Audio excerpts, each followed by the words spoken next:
I've run out of content, so it's time to react to myself. In my over 10 years now on YouTube, I've played through a lot of Pokemon games and had a lot of Pokemon teams. But which one is the best of them all?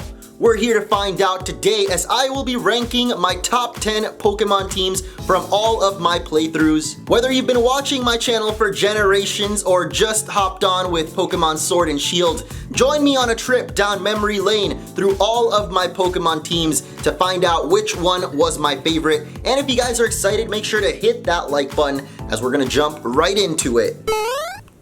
See, I jumped. We're gonna be kicking off this list with the team I used in the Pokemon Platinum playthrough. Someone had to be at the bottom, okay? I feel bad for these guys, because it was actually a team that was a mixed bag between Pokemon that were personal favorites of mine and some that I felt most people don't use in playthroughs, and I wanted to give them a chance. When I was rewatching my old playthroughs to make this video, I totally forgot I ever used a Hippowdon on one of my teams. Weavile and Gallade are actually still some of my favorite Pokemon to this day, but Empoleon is actually my least favorite of the Sinnoh starters because I always picked Infernape or Torterra. I guess I decided in this playthrough to show the Emperor of the Ocean a little love here. And rounding out the team was Fuji the Magmortar, which is a cool Pokemon, but not one I exactly have too many fond memories of, so one of these teams had to end up at the bottom, and after looking at them all, I decided on Pokemon Platinum, since this wasn't even the first time I played Platinum on my channel. Some of you may remember my first ever playthrough was a Pokemon Platinum Houndour solo run. Platinum's one of my favorite games, and Sinnoh's one of my favorite regions, but in this playthrough, I guess I decided to use Pokemon that don't usually get any love, and it sounded cool at the time, but I guess in retrospect, it ended up being not so memorable, at least to me. Next, we're going across the pond to the Unova region with my Pokemon Black and White team. So of course, all of these Pokemon are going to be natives to the Unova region. I try to go for teams that show off the new Pokemon added, and this team here is no exception. We've got Charlie the Samurott, probably my favorite of the Unovan starters, at least design-wise. I guess it's not the strongest Pokemon, but I do have some fond memories of Charlie, even bringing it back later in the Blaze Black or Volt White Nuzlocke. Leavanny, whose name will not be said because I'd probably get demonetized. No idea why I nicknamed it that. Poncho, of course, you guys may remember, was the mascot of my channel, or at least when it was a Minccino still. Eventually it did evolve into Chinchino, but you guys may remember the little Minccino with the sunglasses. We had Scrafty, of course, the dark and fighting hoodlum, named after my friend Vinny from New Jersey. Iron Giant is actually one of my favorites on this team, because I just loved Golurk from the moment it was revealed. And that love only grew when I found out it could actually shoot rockets out of its butt. Speaking of fire, we've got Nova rounding out the team. Heatmor is a Pokemon that I don't see too many people using in playthroughs or battling in general, so it was nice to get to shine the spotlight on some lesser loved Pokemon. If I remember correctly, I would mostly use Iron Giant and Vinny in battles. Everyone got their chance to shine, but I remember those two being the powerhouses and everyone else kind of just sitting on the bench on the sidelines cheering them on. Now we're traveling forward in time many moons to the Alola region, and specifically Pokemon Ultra Sun and Moon. Since it was my second time going through this region, I tried to pick Pokemon that I didn't use in the first playthrough and also ones that I felt I'd never gotten a chance to really use in any playthroughs. So we've got Bindi the Crocodile in there. Ever since I first nicknamed an Eevee Darwin, I think in the Sacred Gold Nuzlocke, that name has just stuck to every Eevee that I ever used. That is totally a pun to the next Pokemon here, which is going to be Sticky the Naganadel. Even though it wasn't on the team for too long, since we get it pretty late in the game, and I never technically finished this playthrough. I mean, this was during the time when I was definitely having it rough in terms of uploading consistently, so I guess that could be why I don't remember this team so well. At least the three on the bottom, like Navy, Lova, and Nani. Which is not nicknamed that because of the popular anime thing, but I believe it means beautiful in Hawaiian. And if you've seen Alolan Marowak twirl its fire stick, then you'd know it's definitely Nani. Now, right after Ultra Sun and Moon, we had Pokemon Let's Go Pikachu and Eevee, kicking it off with the signature partner Eevee, of course. also nicknamed Darwin. This one was very special, of course, because it is the partner EV that can learn all those cute special moves. So next up is going to be Cinder, the Charizard, and it's the only Charizard I've ever used that wasn't nicknamed Fuego. So you know I had to have it here in this video. The rest of the team isn't particularly crazy. We got Dasani, the Starmie, because water is tasty.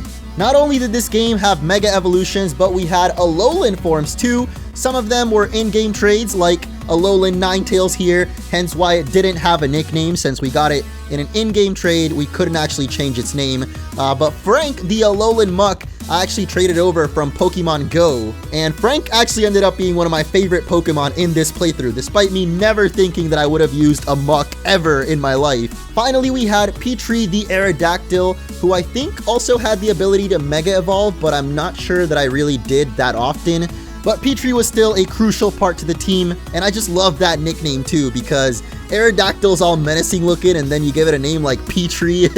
I just love giving menacing Pokemon super cute names for some reason. Next, we're really throwing it back to the Unova region once again for my Pokemon Black and White 2 team, which featured Pokemon from almost every single region that had come out up to that point. We got Pumbaa, the Emboar. I still liked Emboar's design despite being the third firefighting starter. Back to back to back. To be honest, I don't remember most of the Pokemon on this team. Like when I was rewatching the playthrough, I was shocked that I had a Walrein, for example. That's just a Pokemon I wouldn't ever think to use, so good job, old me, showing some love to those underappreciated Pokemon. Not Umbreon though, everybody loves Umbreon. My man Tesla is probably the one I remember the most from this playthrough because I just love Magnezone, and I mean with a name like that, how could I forget? Rounding out the team, we got Bambi, the Sawsbuck. I couldn't believe I actually used one of these Pokemon on my team and somehow made it work, which means this team had 2 Gen 5 Pokemon, 2 from Gen 3, 1 from Gen 2, and I guess Magnezone is Gen 4, but its pre-evolutions are Gen 1, so we pretty much had representation from every generation on this team, which is why I put it above the original Black and White team. Even though I do like showcasing the new Pokemon of the region, I just love the diversity in both types and different generations being represented on this team.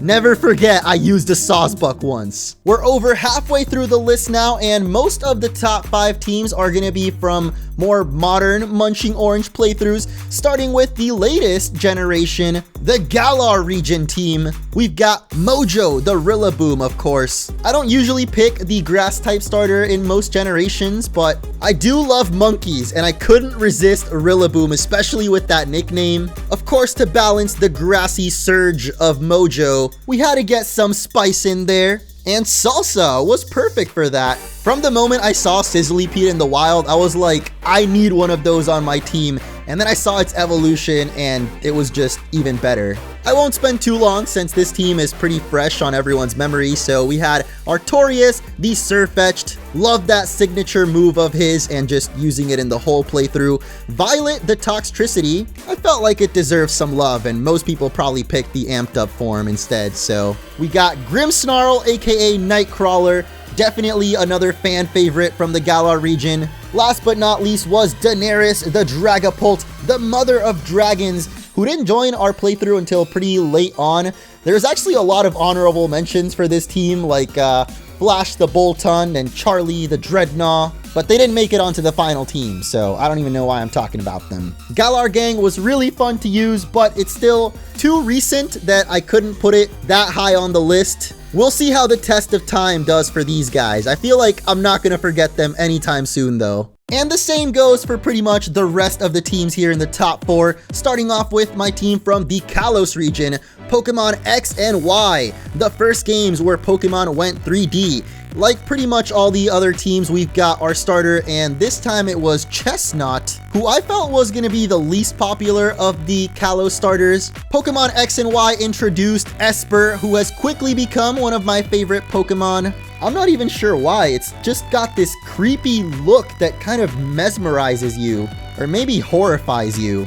As much as I wish it could have stayed Esper forever, of course we eventually evolved it into the female Meowstic, and it ended up being a decent special attacker on the team. There's always that one Pokemon in every generation that I feel like no one's gonna like, and this gen was no exception, as we've got Barbara the Barbracle. Aegislash, definitely one of the most popular Kalos Pokemon. Its signature ability, Stance Change, which allows it to switch between Sword and Shield. I'm surprised they didn't save him till, well, Sword and Shield. Of course, X and Y introduced Mega Evolutions, and I believe one of the release or pre-order bonuses was an event Torchic you could get with Speed Boost and the Mega Stone to make it into Mega Blaziken, which is why it doesn't have a nickname. And rounding out the team, we got the roundest Pokemon around in Goodra, the pseudo-legendary dragon of Kalos. I'm not a big fan of using pseudo-legendaries on my teams, but I just couldn't resist this one. It's a sticky dragon, dude. You can't resist. And once you get too attached, there ain't no turning back from loving Goodra. As we're moving on to the top 3, this might just be the oldest playthrough that I'm featuring in this video. And at the time, I was quite the confused teenager. Gay fish, yo. Motherfucking gay fish. I'm a fish, yo. Coming on a gay fish. It's alright, girl. Making love to other gay fish. Gay fish. I was watching a lot of South Park, so the nicknames for a lot of these Pokemon came from that. We got Red Rocket, Man Bear Pig, both direct references to South Park episodes. Heifer, which I looked up on Urban Dictionary for this video, and I'm disappointed in you, old Munch. Not really, because I'm pretty sure I did it as a reference to a character from Rocko's Modern Life. So shame on you, Nickelodeon. Tell me about Fortress, though. When have you ever seen any other Poketuber use a Fortress on their team? That's right, there's none. And finally, we had Seaman the Golduck, by far the best nickname of the bunch. That's actually one I would still bring back to this day because I like it. Stan Golduck. I actually like this team a lot though because they're almost all Pokemon that I wouldn't ever think to use nowadays. And it was just really fun kind of having a trip down memory lane rewatching these old ass episodes of the SoulSilver playthrough. Every time I stream, people still come through to my chat asking if I remember the Gay Fish intro. I don't think I'm ever gonna forget it, or this playthrough. And coming in at number 2, we've got Pokemon Omega Ruby and Alpha Sapphire. On paper, this team doesn't look too crazy or cool or anything, but there's something I'm sure a lot of you probably already noticed about almost all of these Pokemon that I'll show off after going through the roster. So first we've got Finn the Swampert, by far my favorite starter from the Hoenn region. Mudkip was actually my first starter Pokemon ever since Ruby and Sapphire were my first Pokemon games, and I think even back then as a kid, I would nickname my Mudkip Finn. In a region where Tailo is a thing, and Swellow being my favorite early bird Pokemon, for some reason I still chose to go with Pidgey. I mean, Pidgeot technically, but if you read its nickname backwards, then you might see how I got confused. Manectric is another Pokemon I always loved using as a kid in my Ruby and Sapphire playthroughs. I didn't really like Electrike all that much, but when it evolved, I just thought it was so awesome. This like supercharged electric dog of doom. It's not really all that scary, but got Wooju making a comeback here, the male exclusive evolution of Ralts. You know Fabi had to make it onto this video somehow, as the power of the sun shone through in the Hoenn region remakes. This wasn't the original Fabi, of course, that was in my Pokemon Sacred Gold Nuzlocke, but I was able to find a Ninetales with its hidden ability in these games. And as much as I love Ninetales in its fiery form, this is still not my favorite Ninetales on this list. But rounding out this one was Ultron the Baynet, because there are no strings on me. Now, if I was to tell you all of these Pokemon aside from Ninetales have one thing in common, all of these Pokemon are capable of one thing: Mega Evolution, baby! Still my favorite feature ever added in any of the modern 3D Pokemon games. Please, Game Freak, can we just get Megas back already? I'll admit not all of these designs are perfect, but I love almost all of them. And that's exactly why I rank this team so highly. Just the versatility of having almost every team member able to Mega Evolve. So when you get into a battle against these bad boys, you never know which one is gonna go Super Saiyan on you. You guys probably knew already that I was a sucker for Mega Evolution, but this isn't actually my top team, so that begs the question, what could top these Mega Evolving monsters? The Alolan All-Stars from the original Pokemon Sun and Moon playthrough. Alola, everyone, it's El Tigre, the Incineroar, starting us off. I think this is slowly becoming my favorite starter Pokemon of all time. Like, even over Infernape, dude, and I freaking love Infernape, but something about Incineroar's attitude and its design being based off like a wrestler. I mean, it literally summons a wrestling ring for its Z move. I wasn't really all that into wrestling as a kid, but I just love Incineroar for some reason, especially with that nickname, El Tigre. Alola may not have had Mega Evolutions, but we did have the introduction of regional variants, aka Alolan forms, and of course, Alolan Raichu ended up making its way onto my team. The Malasada lovin' Surge Surfer there. This thing is just so cute while at the same time so powerful, and I loved having it on my team. Almost as much as the next Alolan form here, my favorite Ninetales of all time, the Ice Fabi, as I always called it, even though its nickname was actually Kurama. Ice and Fairy is a devastating type combination, and it can summon a blizzard on command too. Like, how can you be so graceful, yet so badass at the same time? That is essentially what my obsession with Ninetales comes down to. Next up, we've got the Roundhouse Kickin' Ronda, though, nicknamed after Ronda Rousey. Fun fact, she's actually a big fan of Pokemon too. As soon as I found that out, I had to nickname Sarina that, cause she loves using them legs, man. Toxapex is definitely the odd one out on this team, but I love it just as much as the rest of them. This derpy little dude hiding in its shell. Felt that having a more bulky, tanky Pokemon would actually benefit this team a lot. Finally, wrapping up the team and this video, we've got another pseudo-legendary dragon. I guess I said I don't really like using pseudo-legendaries, but in the more recent playthroughs, I haven't really cared as much. Mainly because I wanted to have a dragon on the team, and Komao might just be one of my favorite dragons overall, being a fighting dragon. Actually, this team overall probably had the best type coverage that I've come up with in any of my teams. Aside from Sarina, all of them are dual typed. Because of all that, and Alola just having some of my favorite Pokemon designs of all time, and I think it was just a really fun playthrough and a fun region to go through for the first time. Which is why this is my #1 Pokemon team from any of my playthroughs. Of the main series games, I mean. Fan games, that's a whole nother story. So if you guys enjoyed this video and want to see me rank my teams from Pokemon ROM hacks and fan game playthroughs, make sure to hit that like button down below and let me know in the comments what your favorite team was and if you want to see a part 2. It was really fun reminiscing and getting to relive those old playthroughs, especially when it goes way back to like SoulSilver or Black and White 2. And I can't wait for what the future holds. Episode 2 of the Renegade Platinum Nuzlocke is coming up next, so make sure to go follow my Twitch channel if you haven't already, where I've been streaming every Tuesday and Friday night. Merch down below as well, get you the Summer of Orange t-shirt, and that's gonna do it for this video. So thank you for watching, and I'll see you in the next one.